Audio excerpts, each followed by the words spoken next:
The luminous method of face yoga is a combination. So it's not just face exercise, which is toning up the muscles, but that is a really key part of it. It's also about releasing tension from the face and the neck, because as we've just discussed, that's very, very damaging.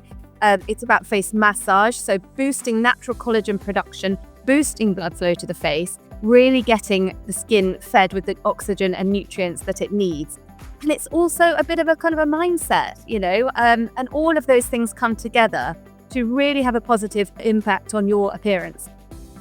Just a quick note before we start the full episode. If you're listening and thinking, I really need some of this guidance in my own life, my coaching program Rise is where I support women through these kinds of transitions in a more personal way. I'll leave the details in the show notes if you'd like to explore it. Hello and welcome to Midlife Answers. I'm Rachel Fortune. This is the Midlife podcast for women navigating transitions like perimenopause, relationships, confidence and well-being. Here we cut through the noise to focus on one real question at a time, sharing clear answers and practical next steps that fit into real life, all in around 15 minutes. Today we're talking about aging and what it really means to age well in our 40s and beyond.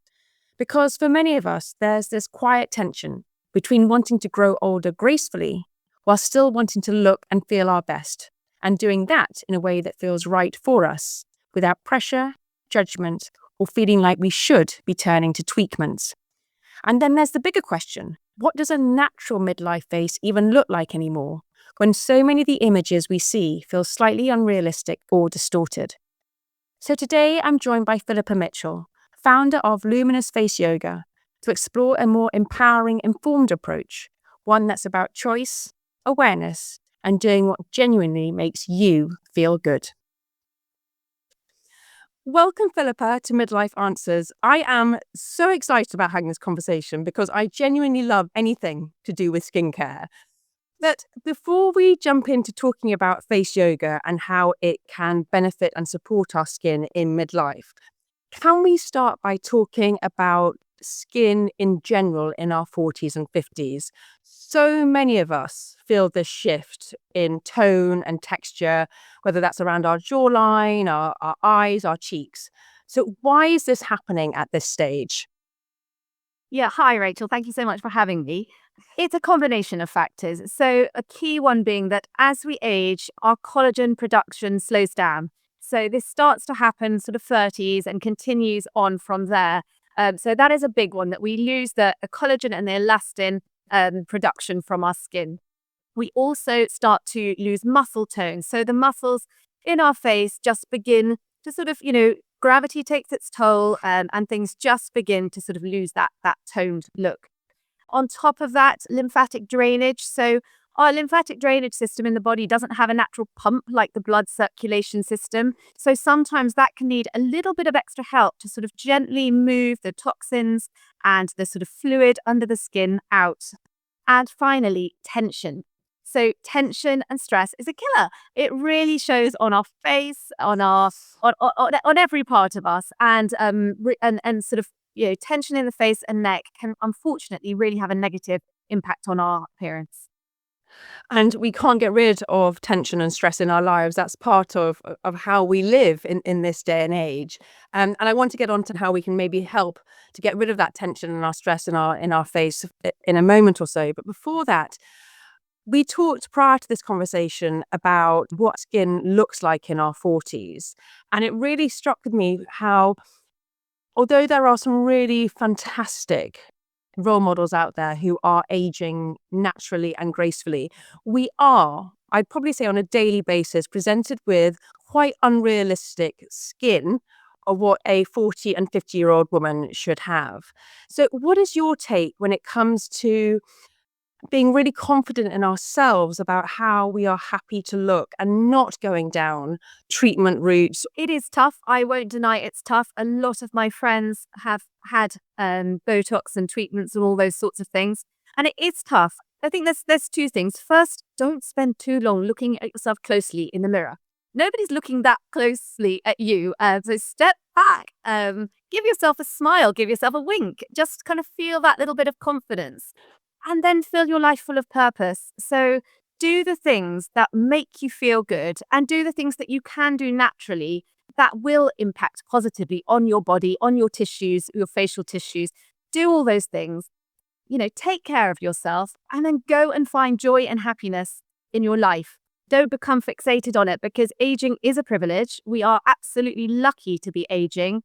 So let's make the most of this wonderful opportunity, support our bodies in the best possible way and enjoy our lives.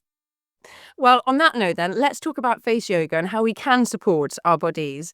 I did this for the first time last night. I had to go with one of your online sessions, and it was amazing. I'm not expecting anyone to have noticed any results, obviously, after one session, but I did wake up this morning, Philip, and just think, do you know what? I've got maybe a little bit more of a glow, and maybe that's psychological, I don't know, but I really enjoyed the process. So let's talk about what is face yoga and can we genuinely train our facial muscles the same way that we can train the rest of our body? So the luminous method of face yoga is a combination. So it's not just face exercise, which is toning up the muscles, but that is a really key part of it. It's also about releasing tension from the face and the neck, because as we've just discussed, that's very, very damaging. It's about face massage, so boosting natural collagen production, boosting blood flow to the face, really getting the skin fed with the oxygen and nutrients that it needs. And it's also a bit of a kind of a mindset, and all of those things come together to really have a positive impact on your appearance. So face muscles are slightly different from the rest of the muscles in our body. They are small and thin, and they're actually attached to our skin as opposed to being attached bone to bone. But that's a positive thing because it means that actually then if you are lifting and toning the muscles underneath, then think of it as a sort of scaffolding for your soft tissues and your skin, which then brings everything up, essentially. And so you can absolutely tone the muscles in your face. And what we do and what's really important to do is provide the resistance. So when you go to the gym, you are using weights to build up your muscles. What we do in face yoga is we use resistance in our hands and in our fingers to provide that resistance to really gently build up the muscle through small repetitive movements. And this is what I was noticing when I was doing the exercises myself. Some of the exercises are quite funny looking. Yeah. I said to you prior to recording, my son walked in and I was doing, I think it's called the owl exercise. My eyes were wide open. He was like, "What are you doing?" And I was like, I'm doing my face yoga, darling, doing my face yoga. And so they do feel a little bit strange, but I could see how, like you say, your hands are making that resistance and you're working against it. And unlike the gym where you can come away feeling fatigued, it's not about putting that much pressure on your face. It's a more gradual, compassionate approach. Yeah. It's like you said, your skin is much finer, so therefore you can't do anything too dramatic too soon. On that note, like any technique, like any workout, and if people are doing face yoga at home, there are going to be things they've got to be aware about doing right from the get-go. And we are going to go and talk about how people can start doing an exercise or two after this conversation. But to make sure people are doing it correct, are there some things they should look out for about what they should be doing and what they shouldn't be doing? Yeah, absolutely. I mean, one of the first things that I get new Luminous members to do is study the muscle diagram. So understanding how the muscles are formed. I mean, you don't need to know their names. You don't need to know in too much detail, but just having a little look to have a bit of an understanding about the face muscles is actually really important, because one of the first things you do when you're toning up is to improve the brain muscle connection. So understanding which muscle you're trying to work, really picturing it as you do it, will help you isolate that muscle and make it work so that you're not transferring the tension elsewhere. So understand a little bit about your face muscles. I would say it's important. Another thing that I think people probably the trap that people fall into is sort of consistency and technique. So Instagram is fab. It showcases it showcases techniques brilliantly. There's obviously the good, the bad, and the ugly on there. And I think people sort of see a technique and think, oh, I'd like to, I don't know, lift my cheeks. Great, I'll do that. And they do it in isolation for everything else for probably 3 or 4 days and think, well, that didn't do anything. And so, consistency is key in face yoga in the same way that consistency is key with your body and your body exercise. but also that combination of technique. So it's not just about the exercise, because if you're carrying, for example, huge tension in your neck, all your neck muscles are shortened and it's just going to pull down the rest of your face. So understanding that the exercise is key, the tension release is key, the massage to then really get the blood and the collagen production going is key. And then, and we'll talk about this, I think, in a minute, and then some supporting lifestyle factors. Yes, that is exactly my next question. So I think you have to take a really holistic approach to skincare and looking after yourself.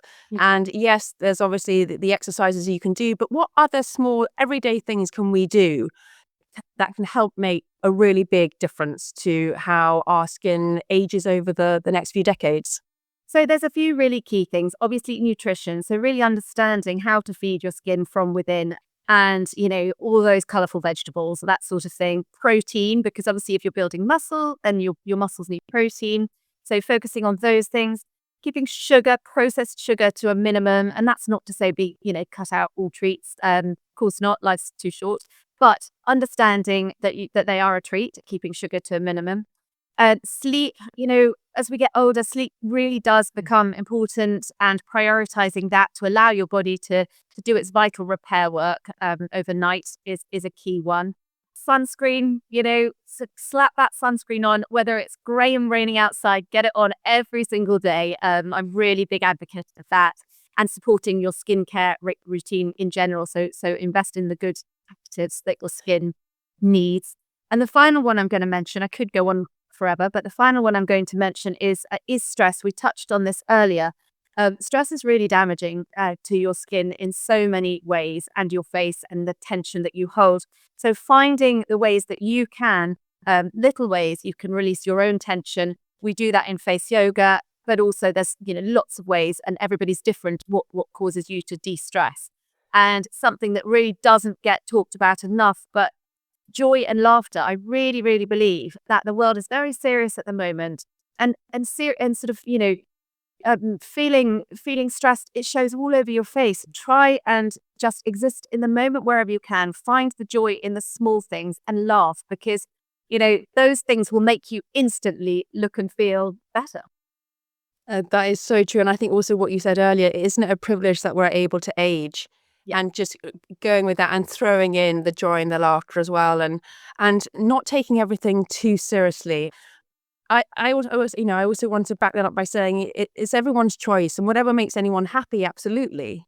Whether they want to invest in different treatments, but I think just generally in life, we need to be much more thankful of what is in front of us and what we have, and really appreciate that. But for the purpose of this conversation, people thinking, okay, I now know what face yoga is. I know what I should be looking out for, but they want to start doing it.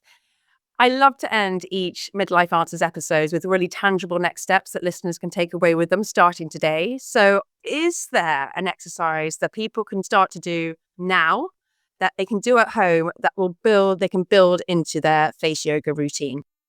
Yes, I mean, everybody's different. So everyone will have a different area of concern in their face. So if I was going to sort of say this one exercise, everybody should do every day, that's so hard for me to say. I think if I had to say that, cheek lifts would be it, because lifting the cheeks not only sculpts the cheeks, but it also lifts the whole lower face. But cheek lifts take a little bit of mastering. So what I thought I would maybe do is another choice, which you can do today, very, very quick and easy. So it's Right, let's do it. stretch. Let's do it. So putting hands on the collarbone, so crossing your hands over on your collarbone, you're going to jut out your lower jaw and try and get your lip over your top lip. Okay, you're going to feel ridiculous. That's fine. I was going to say, It's all about not the most attractive pose. no, go on the buff. And then you're going to look up to the ceiling with that so try and get that lip to touch the ceiling, that lower lip. And you're going to feel a really lovely pull as you look up in your platysma neck muscle. And you're just going to stay there and take 4 really nice deep breaths through the nose.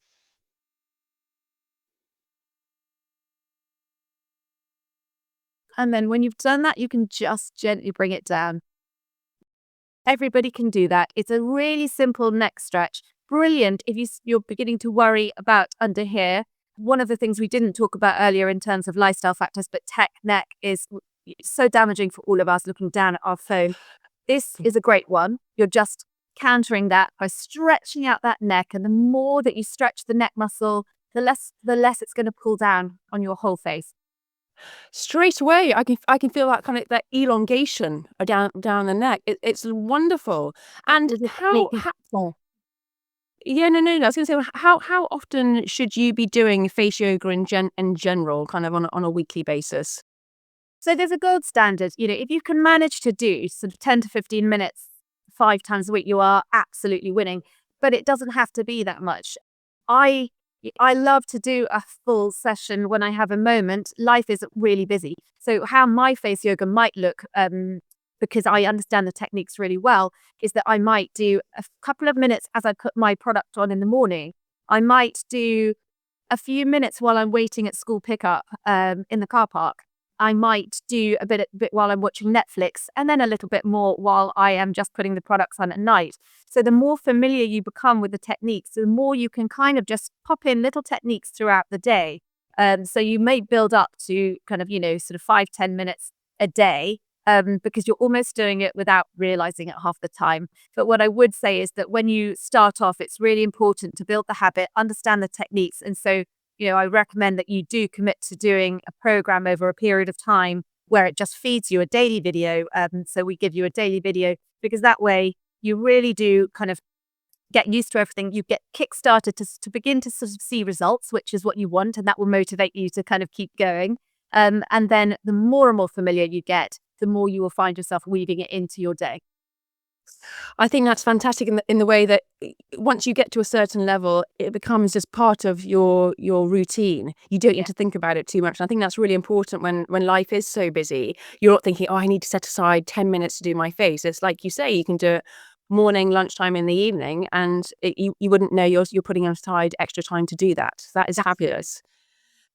Philippa, thank you so much for this conversation. I absolutely loved it. And I want to do more face yoga. I can't wait. And even just doing that neck stretch, I'm like, oh, my neck feels longer. It's addicting, I have to say. It's really great. Well, I'm going to put all your details in the show notes should anyone wish to get in touch with you or obviously find out about what you offer on Luminous Face Yoga. Thanks for having me, Rachel. Really enjoyed this conversation with Philippa. What stood out for me is just how complex aging actually is. It's not just one thing happening. It's a mix of collagen, muscle tone, tension, lifestyle, all of that put together, and it's playing a part. And none of that means anything is going wrong. It's just change. I also think it's such an important reminder that what we see as a natural face in midlife is often completely distorted by what we're shown every day. There really isn't one way to age, and that pressure to look a certain way can be really unhelpful. What I take from this is quite simple. Do what makes you feel good. There's no right or wrong here, whether that's face yoga, treatment, skincare, or none of the above. It has to feel personal to you. If this episode helped, there are more Midlife Answers episodes waiting for you, including conversations on brain fog and cognition in midlife, perimenopause symptoms, and confidence and identity shifts in your 40s. And next time, we're talking about what's next. Those in-between moments in midlife when something feels like it's shifting, but you're not quite sure where you're heading yet, or how to begin again. I love hearing from you, so if you've got a midlife question you'd love us to cover, send it to me on Instagram at Midlife Answers or via the link in the show notes. And please don't forget to subscribe so you don't miss an episode. Midlife can feel confusing at times and even a little isolating, but you don't have to have it figured out on your own. This space is here for you. Thank you as always for listening, and I'll see you next time for another episode of Midlife Answers.